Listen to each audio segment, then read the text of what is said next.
Всем привет, господа и товарищи на моем канале. Сегодня будет обзорчик у нас электрогриля. Давно не было обзоров на моем канале. Ну вот, наконец-то я собрался с духом и решил сделать обзор. В общем, сегодня тема для тех, кто любит и умеет готовить.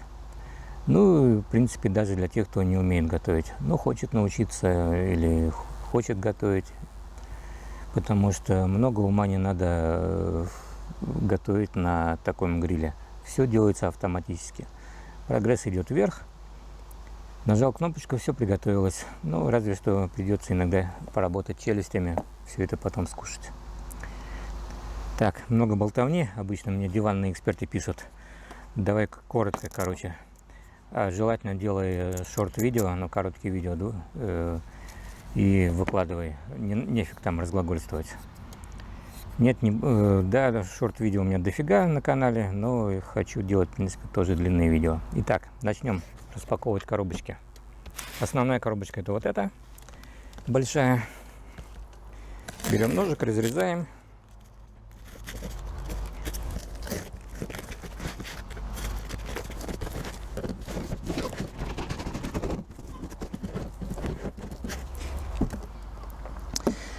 Ну, видно, что разговор пойдет о Тефале. Тефаль хорошая фирма. Сейчас покажу поближе, что в этих коробочках находится. Ну вот, вы видите на своих экранах, что внутри находится Тефаль OptiGrill XL. Самый большой размер, который вообще существует у Тефаля. Вот так выглядит, в принципе, гриль на картинке. 9 программ у нее. Тут у нас рекламные картиночки, что можно готовить всякие стейки, выпечки, морепродукты, рыбу и так далее. Что у нас тут написано? По-русски тоже есть. 3 уникальных характеристики для идеальной прожарки. Точная температура для идеальной прожарки, контроль процесса для приготовления вкусной и полезной пищи, анализ продуктов, прожаренное мясо получается очень сочным, сенсорный тест и так далее. Это одна коробочка. Ладно, мы ее вскроем чуть минуту спустя. Вторая коробочка. Это противень, в котором можно готовить тоже различные вкусняшки вот в этой гриле. Картиночки можете поставить на паузу и посмотреть. Так, что у нас тут еще есть? Так, тут неинтересно. Режимы. Так, пицца, сладости. Ну вот, может быть, будет интересно. Режимы работы цветовые и температурные. То есть синий — это вот круассаны, там бублики вот эти всякие. Вот этот цвет. Потом желтый у нас пицца. Так, солнце мешает мне, ни черта не вижу. Температура 160-190. Дальше оранжевый 200-230. Это у нас вот эти всякие запеканочки. Ну и потом лазаньи и так далее на максимальной температуре. Красный индикатор. Температура 240-270. Ладно, это болтовня. Вскрываем и эти коробочки. Берем опять же мой любимый ножик и вскрываем коробочку.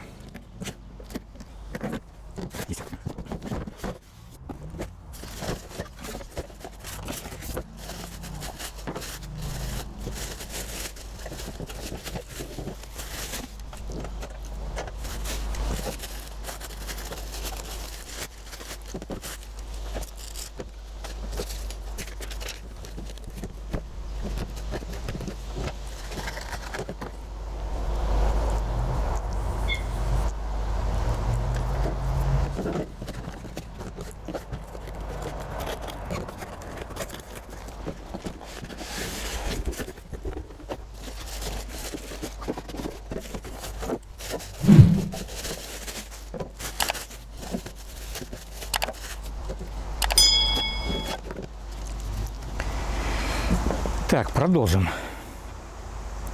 Вот я распаковал гриль. Гриль, в принципе, существует в двух вариантах. Вот такая черная и серебряного цвета. Я предпочитаю черный. У меня очень много разных кухонного оборудования черного цвета. Там мультиварка, микроволновка огромная, хлебопечка. Поэтому приобрел черного цвета.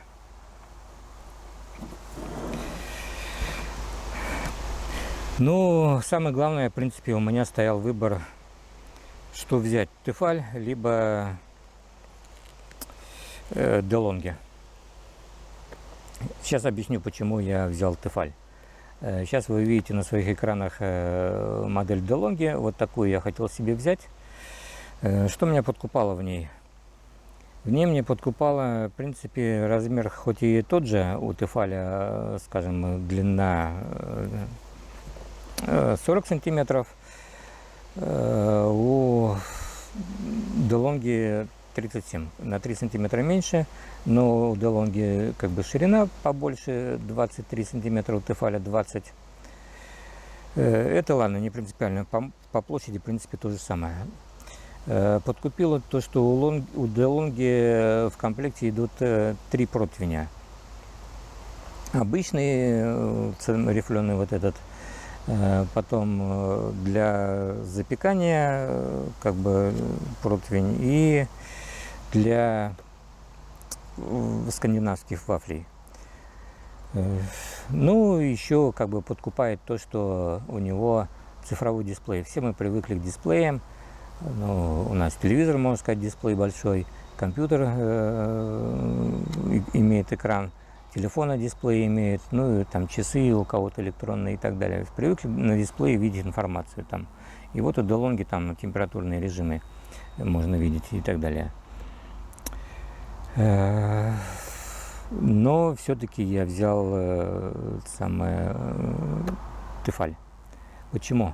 Потому что тут хоть и нет дисплея, и ручками, как у Делонги, не надо выставлять температуру, потому что, причем неизвестно, какую температуру нужно выставить-то.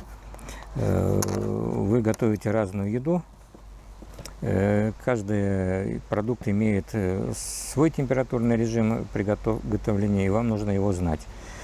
Как бы у Делонги есть приложение, можно поставить на телефон и там как бы выбрать там курица, там то и все, там и так далее.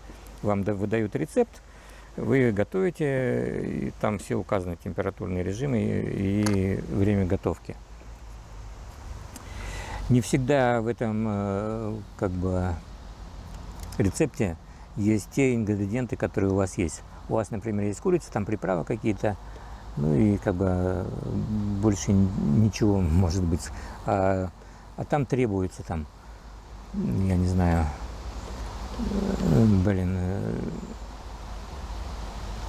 там уксус, там, не знаю, маринад какой-то там и так далее. Там. Или, например, там готовите что-то, ну, ладно, не буду заморачиваться. Короче, нужно вам точно знать время готовки и температуру. Тогда вы на Делонге все это можете выставить. Здесь это не надо. Здесь есть 9 программ. Сейчас покажу поближе. Вы выбираете программу, и все само делается. Вот панель управления у Тефаля. Ну, само собой, кнопка включения. Есть разморозка. Можете достать из холодильника, положить, разморозить и потом сразу же готовить на этом же гриле. Так, гамбургеры, стейки, сэндвичи, сосиски, рыба, птица разная, морепродукты, свинина, бекон. Ну, ручной режим есть. Ну и колесо обозрения, как говорится, показывает, в какой кондиции будет ваш готовящийся продукт. Там не прожаренный, там, например, бекон с кровью, там прожаренный, там средней прожарки, хорошо прожаренные, там с корочкой и так далее.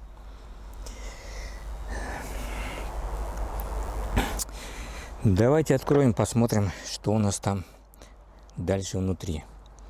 А внутри у нас рифленая поверхность, которую можно заменить и поставить вот такой противень. И тогда можно делать запеканочки.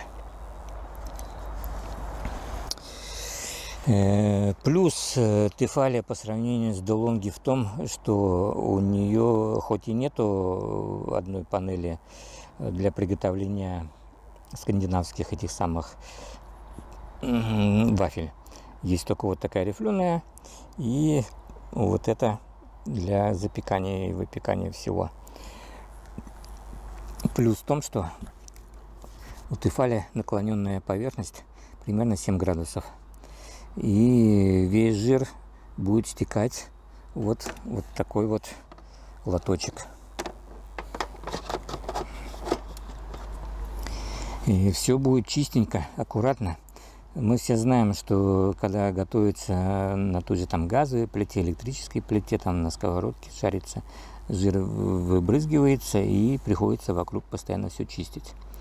Здесь такого нету. Здесь жир стекает, и он не выбрызгивается. У DeLonghi панелька горизонтальная строго, есть бортики, сзади есть, скажем так, стоки для тоже стекания как бы в лоток. Но так как он горизонтальный, там ничего никуда не стекает. Только когда жир начинает вот, увеличиваться больше и больше, и за счет того, что как бы глубина, как в речке, большая, и куда-то начинает все это дело течь. Тогда будет чуть-чуть вытекать. Ну а так в DeLonghi там все это плавает в жиру, выбрызгивается, и стол, конечно, забрызган. И многие жалуются, что все забрызгано, приходится отдраивать не только стол, где это стоит, но и окружающие там предметы. Там, например, у вас там чашки стоят, там другие кухонные принадлежности, все это приходится драить. Кто-то вообще выкладывает все это дело, там даже видел на YouTube видео, люди выложили вокруг DeLonghi фольгу, и после приготовления эту фольгу убираешь. Тогда более-менее чисто, но это лишний геморрой. Так вот, плюс то, что жир стекает, ничего нигде не мажется, все чистенько. Плюс не надо думать, у вас есть программы. Знаете, какой продукт готовится, кнопочку нажали, выбрали степень прожарки, и все, и забыли. Звуковой сигнал вам скажет, когда все готово. Не надо вам выставлять температуру и так далее, и время. Здесь температура и время ставится автоматически в зависимости от выбранного продукта и в зависимости от того, какую толщину у вас продукт. Много ума не надо сообразить, что если продукт, скажем, сантиметровой толщины и 3-сантиметровой толщины, то он готовится по-разному. Сантиметровому, например, нужно там 10 минут готовиться, 3-сантиметровому, не знаю, 20 минут. Это, к примеру. Поэтому в этой модели есть датчик толщины. То есть положили продукт, прикрыли крышечку, Тефали определила, какой толщины продукт, в зависимости от этого ставить температуру и время. Вот так-то. Это коротко. Минус у Тефали, у DeLonghi, в принципе, тоже короткий шнур. Очень короткий. Я тут на глаз скажу, что, что-то до метра, по-моему. Сантиметров каких-то, 80-70.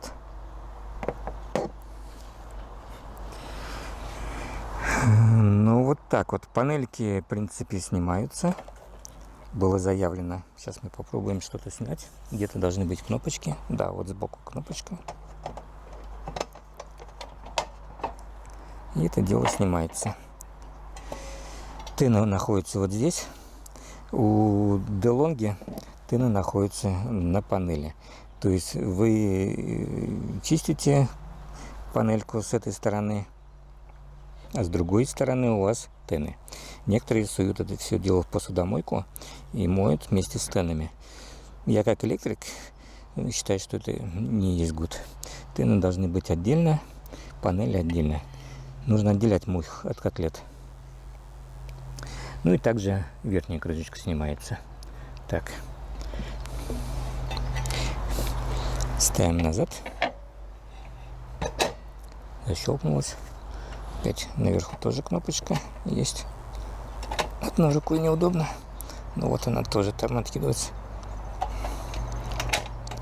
Сейчас мы попробуем поставить нашу эту самую противень для приготовления всяких лазаний, вкусняшек, пирогов и так далее.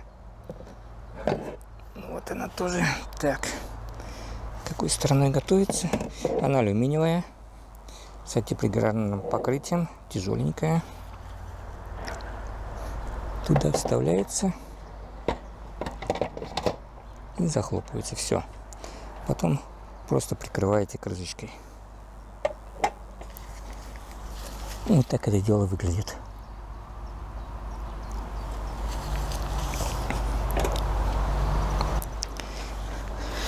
Ну, в комплекте, насколько я вижу, тут куча всяких рецептов.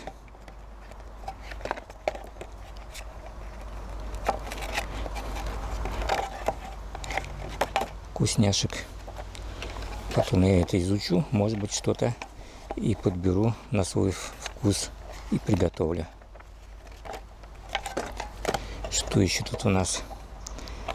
Для панели довольно объемная толстая книжечка. Так, на всех языках мира, как говорится. Русский тоже вроде должен присутствовать. Да, есть РУ. Это инструкция по пользованию. Тоже можно позже изучить. Так, убираем.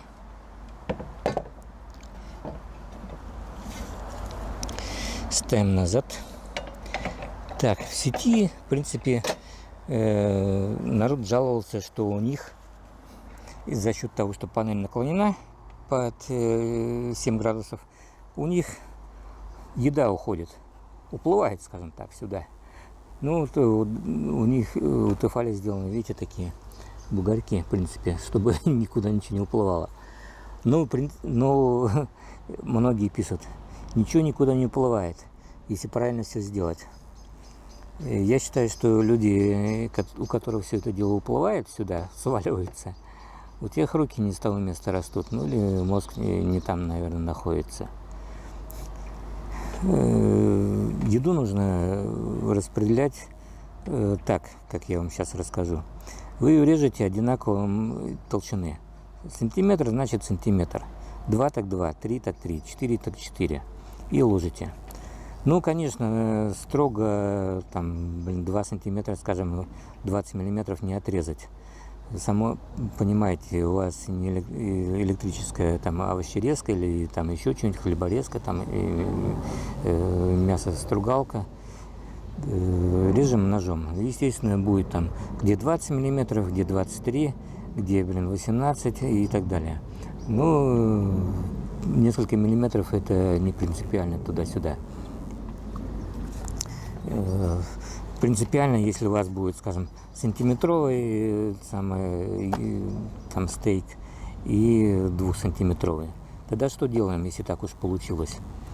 Более толстый ложим сюда на край, более тоненькие туда. Естественно, более толстые, они никуда не уплывут, потому что прижмутся верхней крышечкой. Неужели людям, у которых все это съезжает, тяжело до этого додуматься? Почему нужно на край ложить тоненькие кусочки, на тыльную сторону более толстые? Это загадка для меня. Так, ну что еще вам рассказать, господа? Я еще сам ничего толком не знаю. Я так слегка почитал в интернете. И все, в принципе. Так, что у нас тут по самому грилю? То же самое. Объемная книжечка, здоровая, толстая. Тоже Russian присутствует на всех языках мира. Инструкции по пользованию, как что нажимать, куда что, чтобы ничего не взорвалось, не сгорело. Так, это у нас вот штука.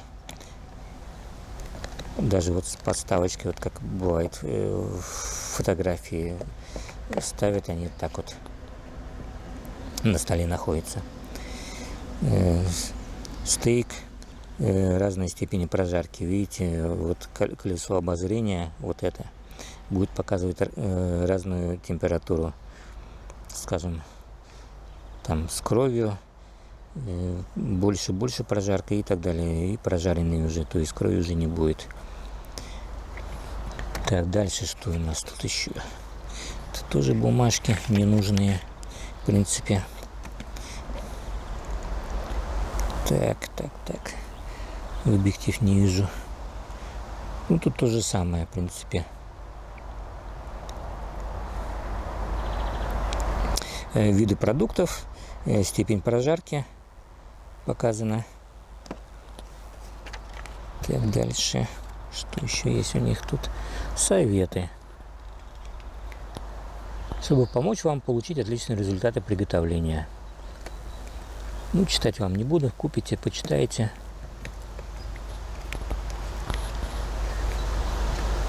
Так, это у нас на английском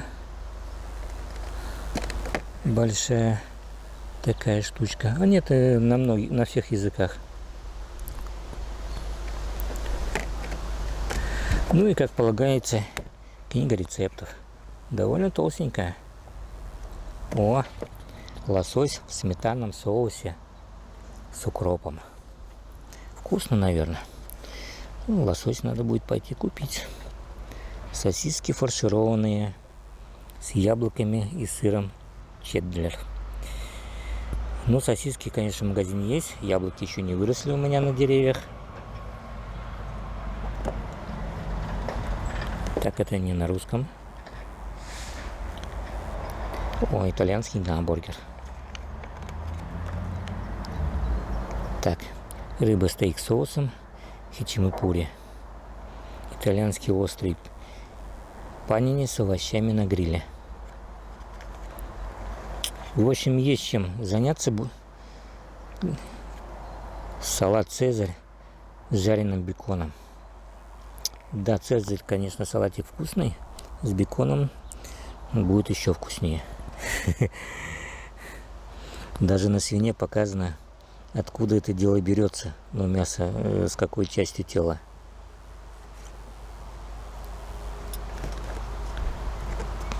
Так. Ну вот как бы так. На многих языках то же самое. Ну что я могу сказать, ребята? Я считаю, что я не зря деньги потратил. Купил эту модель. По опыту, не своему, конечно, а другому, то, что я почитал в интернете. Люди пишут, готовится буквально, за 10 минут, 15 минут, если что-то такое серьезное. Почему? Потому что тут, как бы, можно сказать, две сковородки. Вы готовите продукт сразу с двух сторон. На панели, на которой лежит, и на второй панели, которая прижимается, она тоже же горячая. И поэтому с двух сторон готовится и быстрее. Скажем, тот же стейк на сковородке, ну примерно так, готовится там полчаса. Ну, потому что вам нужно на одной стороне приготовить, потом его перевернуть. Здесь он будет в 2 раза быстрее, потому что он сразу с двух сторон. Вот и все. Плюс вам нужно постоянно, готовя на сковородку, подходить, там, не знаю, переворачивать, там, смотреть, чтобы не сгорело и так далее. Тут же просто нажав кнопочку, выбрав там стейк, например. Где он у нас стейк? Вот он. И все. И заложив туда, Тефаль определит стейк какой толщины, выберет нужную температуру, выберет время готовки, и все, и поехало. Единственное, вы можете просто войти в мануальный режим и выбрать степень приготовки там с кровью или с хорошей прожаркой и так далее. Ну, на этом будем закругляться, а то диванный эксперт мне скажет опять много болтовни. В общем так, господа, не покупайте DeLonghi, потому что у вас будет вся кухня в масле. Все будет забрызгано, проклянете, приготовите несколько раз, отдраете несколько раз и потом скажете, да ну нафиг. Будете все убирать в стороны, чтобы там готовить, либо я не знаю, что сделаете. Преимущество Тефаля то, что ничего нигде не брызгает, все чистенько. Это раз. Ну и два, то, что не надо вообще думать. Положили продукт, нажали кнопочку продукта, температуру и время приготовления выберет сам. У Делонги такого нету. Ну и также у Тефали, как и у Делонги, есть различные аксессуары. Вот также противень, в котором можно делать те же запеканьки, лазаньи там и так далее, пиццу готовить. Единственное, нету, вот как я говорю, скандинавских вафлей не приготовить. Ну, надо докупать отдельно эту вафельницу. Якобы прожив 10 лет в Скандинавии, в Норвегии в частности, ну, так.